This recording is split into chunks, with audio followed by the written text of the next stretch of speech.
Students welcome to my YouTube channel. इस video में मैं आपको बताने जा रहा हूँ revise syllabus for class 10 CBSE session 2021 to 22। Class 10 में हमारे पास 15 टोटल चैप्टर्स हैं मैथ्स में, और उनमें से जो डिवीज़न की गई है वो टर्म 2 और टर्म 1 में की गई। तो टर्म 1 में 8 चैप्टर्स आएंगे और टर्म 2 में 7 चैप्टर्स आएंगे। तो जो आपकी टर्म 1 है वो टोटली एमसीक्यू बेस्ड है, जिसमें जो आपके आएंगे चैप्टर्स आएंगे 8 चैप्टर्स, वो टोटली एमसीक्यू होंगे और उसमें से 40 मार्क्स के क्वेश्चंस आएंगे और 90 मिनट्स का आपका ये पेपर होगा। इसमें जो चैप्टर्स डिवाइड किए गए हैं, जो यूनिट्स हैं, सबसे पहला यूनिट है नंबर सिस्टम, जिसमें हमारा फर्स्ट चैप्टर आ रहा है रियल नंबर जो 6 मार्क्स का है। सेकेंड जो यूनिट है वो है अलजेब्रा, जिसमें 2 चैप्टर्स हैं, पॉलिनोमियल और pair of linear equation 2 variable, chapter 2 और चैप्टर 3, जो टोटल 10 मार्क्स का आएगा। फिर थर्ड इसका कोऑर्डिनेट ज्योमेट्री, जिसमें चैप्टर की कोऑर्डिनेट ज्योमेट्री है, चैप्टर नंबर 7 6 मार्क्स का है। देन ज्योमेट्री के अंदर हमारे पास आ रहा है यहाँ पे ट्राइंगल, जो चैप्टर नंबर 6 है, 6 मार्क्स का। देन टिग्नोमेट्री में हमारे 2 चैप्टर्स आते हैं, तो यहाँ से इसमें है introduction to trigonometry, chapter number 8 5 marks का है।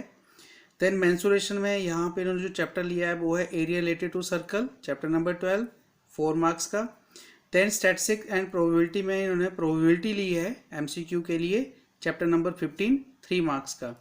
ये टोटल जो 40 मार्क्स बनते हैं, और जो इंटरनल असेसमेंट है वो इसमें ऐड की जाएगी 10 मार्क्स की, तो टोटल आपका जो टर्म बना है वो 50 मार्क्स का होगा। क्योंकि इसमें अगर आप देखें तो जितने भी कुछ चैप्टर्स है, ट्राइंगल हो गया, एरिया रिलेटेड टू सर्कल हो गया, ये चैप्टर्स डिफ़िकल्ट गिने जाते हैं, लेकिन इसमें से याद रखिए एमसीक्यू है, तो उसी हिसाब से आपका जो है वो पेपर आएगा। इंटरनल असेसमेंट का जो पैटर्न है वो इस तरह से है कि इसमें पीरियोडिक टेस्ट है। अब पीरियोडिक टेस्ट में आपके यूनिट टेस्ट हो सकते हैं या कोई भी जो मंथली टेस्ट स्कूल लेता है वो यूज़ किए जा सकते हैं, 3 मार्क्स का वो बनेगा। देन मल्टीपल असेसमेंट होगी जो 2 मार्क्स की है। पोर्टफोलियो, ये आप बनाना शुरू कर दें, पोर्टफोलियो 2 मार्क्स का है। देन स्टूडेंट एनरिचमेंट एक्टिविटी और प्रैक्टिकल वर्क जो होगा 3 मार्क्स का, तो ये 10 मार्क्स बनेंगे। और ये टर्म 1 टर्म 2 के लिए जो पैटर्न है इंटरनल असेसमेंट वो सेम रहेगा, मतलब टर्म 2 के लिए भी ये सेम ही रहेगा, सेम असेसमेंट का पैटर्न रहेगा। अब टर्म 2 में हम देखते हैं कि ये जो रहेगा आपका जो टाइप है वो सब्जेक्टिव है, टोटली सब्जेक्टिव होगा। इसमें 40 मार्क्स हैं और टाइम होगा 2 आवर्स का, और जो पिछला हमारा है टर्म 1 का उसमें टाइम होगा 90 मिनट्स, और ये 2 आवर्स का टाइम होगा इसके लिए। इसमें 7 चैप्टर डिवाइड किए गए हैं। तो पहला है अलजेब्रा, जिसमें इसमें हमारे 2 चैप्टर्स आते हैं, क्वाड्रेटिक इक्वेशन और एपी अर्थमेटिक प्रोग्रेशंस, जो 10 मार्क्स का है। ज्योमेट्री के अंदर यहाँ पे 2 चैप्टर्स आ रहे हैं, सर्कल और कंस्ट्रक्शन, जो 9 मार्क्स के बन रहे हैं। टिग्नोमेट्री में यहाँ पे एप्लीकेशन और टिग्नोमेट्री है जो 7 मार्क्स की होगी। मेंसुरेशन में यहाँ पे सरफेस एरिया वॉल्यूम आ रहा है जो 6 मार्क्स का है। और स्टैटिस्टिक्स एंड प्रोबेबिलिटी में यहाँ पे स्टैटिस्टिक्स है जो 8 मार्क्स का है। तो इसके भी टोटल 40 मार्क्स बनते हैं, और इंटरनल असेसमेंट 10 मार्क्स की, कुल हमारा 50 मार्क्स का हो जाता है। तो ये तो है जो नया इनका पैटर्न है, स्टाइल इन्होंने रखा है सीबीएसई ने। अब मैं आपको बताता हूँ कि कौन कौन से जो टॉपिक हैं वो डिलीट किए गए हैं, इसमें से चैप्टर वाइज मैं आपसे एक्सप्लेन करूँगा। ये सीबीएसई ने जो रिवाइज सिलेबस भेजा है उसका फोटो है। तो इसमें से मैं आपको सीधा बता देता हूँ कि रियल नंबर जो हमारा पहला चैप्टर है उसमें से जो सबसे पहले हमारा आता है यूक्लिड डिवीजन एल्गोरिदम या यूक्लिड डिवीजन लेमा, वो इसमें से रिमूव कर दिया गया है। मींस एक्सरसाइज आपकी 1.1 जो है वो इसमें से रिमूव की गई है, बाकी एज इट इज़ इसमें रहेगा। सेकंड जो है पॉलिनोमियल, टर्म 1 की बात कर रहा हूँ आप लोगों से। पॉलिनोमियल में इन्होंने किया है डिवीजन एल्गोरिदम, जो हमारी डिवीजन एल्गोरिदम है उसको, जिसमें आती है 2.3 एक्सरसाइज, उससे रिलेटेड जो एग्जाम्पल्स हैं जिसमें डिवीजन कॉन्सेप्ट यूज़ किया गया है उसको रिमूव किया गया। बाकी कॉन्सेप्ट जो पॉलिनोमियल का एज इट इज रहेगा। Chapter 3 pair of linear equation 2 variable. Pair of linear equation में क्रॉस मल्टीप्लिकेशन जो मेथड है, बाकी जो मेथड है वो एज इट इज है, लेकिन क्रॉस मल्टीप्लिकेशन का जो मेथड है एक्सरसाइज 3.5 में ये सिर्फ क्वेश्चन नंबर 1 में यूज़ किया जा रहा है, और एक क्वेश्चन है क्वेश्चन नंबर 5, क्वेश्चन नंबर 3, इसमें यूज़ किया जा रहा है ये। बाकी जिसमें प्रॉब्लम सम्स हैं और बाकी कॉन्सेप्ट में तो आप दूसरे सब्स्टिट्यूशन या एलिमिनेशन मेथड से यूज़ कर सकते हैं। तो यहाँ पे सिर्फ एक क्वेश्चन है मेनली 3.5 में, क्वेश्चन नंबर 1, जो इसमें से डिलीट किया गया है, बाकी सिलेबस एज इट इज़ है। फिर हम आते हैं कोऑर्डिनेट ज्योमेट्री के ऊपर। कोऑर्डिनेट ज्योमेट्री में एक्सरसाइज 7.3 उसमें है area of triangle. Area of triangle जो है वो इसमें से एक्सरसाइज 7.3 जो है वो डिलीट की गई है, बाकी इसमें एज इट इज़ है। फिर नेक्स्ट है ट्राइंगल। ये जो सिलेबस है ये आप नेट से डाउनलोड कर सकते हो, मैं तो सिर्फ आपको वो पॉइंट्स बताऊंगा जो डिलीट किए गए हैं, बाकी इसमें एज इट इज़ है। तो अगर आप देखें जितनी भी थ्योरम्स हमारे पास है, तो हमारे पास जो फर्स्ट थ्योरम है BPT, if a line is drawn parallel to one side of a triangle to intersect other two sides in distinct point then the other two sides are divided into same ratio, तो यह है BPT.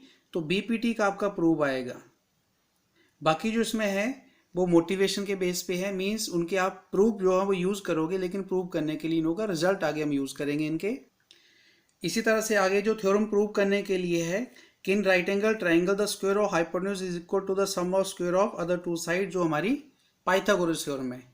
सिर्फ ये दो theorems हैं जो prove करने के लिए, बाकी के रिजल्ट हम यूज़ करेंगे क्वेश्चंस में, और कोई भी चीज़ इसमें से ट्राइंगल में डिलीट नहीं की गई है। फिर आता है introduction to trigonometry.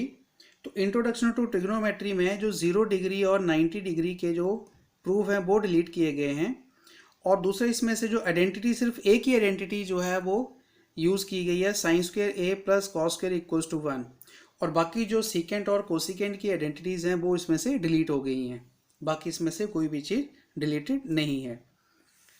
Area related to circle. तो एरिया रिलेटेड टू सर्कल में अगर मैं आपको बताऊं तो इसमें सिर्फ एक क्वेश्चन डिलीट किया गया है, जिसमें हम सेंट्रल एंगल 120 डिग्री है। दो क्वेश्चंस ऐसे हमारे बनते हैं एक्सरसाइज में, सिर्फ वो कॉन्सेप्ट डिलीट किया गया है, बाकी इसमें एज इट इज़ है। प्रोबेबिलिटी में से कोई भी चीज़ डिलीट नहीं की गई है, पूरी की पूरी एज इट इज़ रखी गई है। तो ये जो रिलेटेड सिलेबस है आपका फर्स्ट टर्म का है। सेकेंड टर्म के सिलेबस में सबसे पहले आते हैं हमारे क्वाड्रेटिक इक्वेशंस। अब क्वाड्रेटिक इक्वेशन में सारी, इसमें अगर आप देखें, इसको अगर स्टडी करें तो इसमें क्वाड्रेटिक फॉर्मूला है, रिलेशन बिटवीन डिस्क्रिमिनेंट, नेचर और रूट, सारा कुछ दिया हुआ है। इसमें एक कंडीशन दिखी गई है कि problems on equation reducible to quadratic equations are excluded. तो ये जो प्रॉब्लम सम्स है ये 4.3 में क्वेश्चन 4 से लेके 11 तक है, और 4.4 में क्वेश्चन नंबर 3, 4, 5 है। लेकिन इनके ऊपर थोड़ी सी कंट्राडिक्शन है कि क्या ये जो हैं वो जो हमारे 4 to 11 है, कुछ स्कूल इसको करवा देते हैं, कुछ नहीं करवाते, लेकिन ये थोड़ा सा भी डाउटफुल है कि 4.3 जो है वो कितनी डिलीट की गई है। अदरवाइज ये प्रॉब्लम सम जो है वो उसमें से कुछ कर लेने चाहिए आपको। अर्थमेटिक प्रोग्रेशन में इसमें कहा गया कि application based on sum to n terms of an AP is excluded. तो इसमें अगर आप देखें तो हमारी जो लास्ट एक्सरसाइज है, एक्सरसाइज 5.3, इसमें जो क्वेश्चन नंबर 15 ऑनवर्ड है वो सारे के सारे एप्लीकेशन बेस्ड हैं सम ऑफ n टर्म्स के लिए। तो ये 15 ऑनवर्ड जो क्वेश्चंस हैं वो डिलीट हो चुके हैं, लास्ट ईयर भी डिलीट हो चुके थे, इस पर भी डिलीट किए गए हैं। ज्योमेट्री में हमारा चैप्टर है सर्कल। सर्कल में कोई डिलीशन नहीं की गई है। उसका कंस्ट्रक्शन है। कंस्ट्रक्शन में लास्ट ईयर जो टेंजेंट का कॉन्सेप्ट था वो रखा गया था, और जो फर्स्ट हमारी एक्सरसाइज होती है 11.1 वो डिलीट हो गई थी, लेकिन इस बार जो है वो भी इंक्लूड की गई है, division to a line segment into a given ratio. तो ये भी दोनों इंक्लूड की गई हैं, तो इसमें भी कंस्ट्रक्शन में भी कोई डिलीशन नहीं है। सम एप्लीकेशन ऑफ ट्रिग्नोमेट्री में इसने कहा है कि सिंपल आपने जो एंगल्स होंगे, height and distance, angle of elevation, angle of depression, some problems of height and distance problem should not involve more than 2 angles, 2 right angles जो है 2 एंगल्स के ज़्यादा नहीं होने चाहिए। और इसमें जो कहा कि सिंपल एंगल रहेंगे 30, 45 और 60, इसके अलावा कोई भी एंगल जो हो वो सिंपल क्वेश्चंस होंगे ये, इसके अलावा नहीं यूज़ किए जाएंगे। देन आगे हमारे पास surface area and volume. Surface area volume में problems with combination of not more than 2 different solids be given, means हमें सिर्फ 2 सॉलिड्स, वैसे भी कम्बिनेशन ऑफ सॉलिड्स के ऊपर ही है, तो 2 सॉलिड्स का ही जो कम्बिनेशन है वो होगा, 2 से ज़्यादा नहीं होगा इसमें। और जो फ्रस्टम वाला जो लास्ट एक्सरसाइज है 13.4 वो भी इसमें से डिलीट हो चुकी है। फिर हम आते हैं लास्ट टॉपिक है स्टैटिस्टिक्स। इसमें से mean, median and mode of group data, by model situation इसमें से जो अवॉइड की गई हैं, और मीन सिर्फ डायरेक्ट और एज्यूम मीन मेथड से, हमारे पास 3 मेथड थे, इसमें से सिर्फ डायरेक्ट और एज्यूम मीन लिया गया। जो स्टेप डेविएशन मेथड है इसमें से वो भी रिमूव कर दिया गया है, लास्ट भी रिमूव था स्टेप डेविएशन मेथड, और जो ओजाइव है वो भी लास्ट जो होता है वो भी रिमूव कर दिया गया। तो इसमें से 2 कॉन्सेप्ट रिमूव कर दिए गए हैं। ये है इसका डिलीटेड सिलेबस जो सीबीएसई ने किया है। तो आई होप ये आपको हेल्प करेगा अपने फाइनल पेपर्स को तैयार करने में। Thank you.